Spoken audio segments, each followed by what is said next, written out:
છોટાઉદેપુર જિલ્લાના સંખેડા તાલુકાના કુંડિયા તેમજ માણીબિલ્લી જિલ્લા પ્રમુખના મતક્ષેત્રમાં ₹7 લાખના ખર્ચે નવીન આંગણવાડીનું જિલ્લા પંચાયત પ્રમુખ મલકાબેનના હસ્તે લોકાર્પણ કરાયું હતું।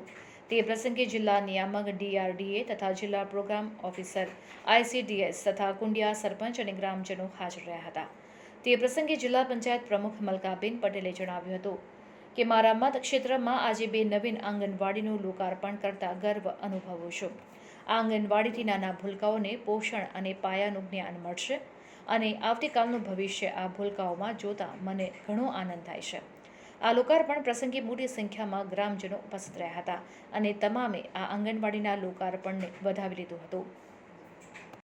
આજરોજ સંખેડા તાલુકાના અને મારા મત વિસ્તાર એવા કુંડિયા ગામે અને માણીબિલ્લીમાં નવીન આંગણવાડી કેન્દ્રના લોકાર્પણ કરવામાં આવે છે।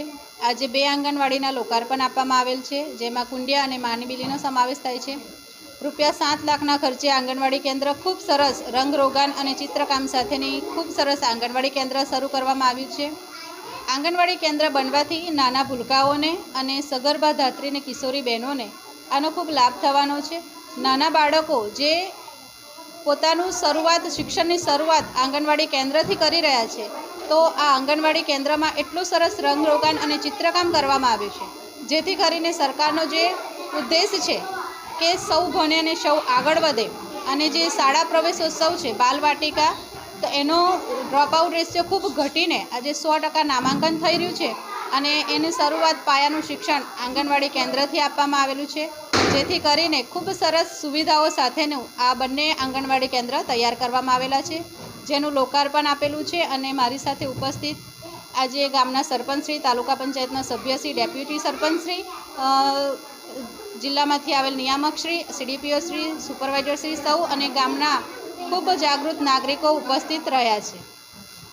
રોજ અમારા ગામની અંદર વર્ષોથી મકાનનો જે આંગણવાડીનો પ્રશ્ન હોય, આજે બનીને તૈયાર થઈ ગયું છે આ મકાન।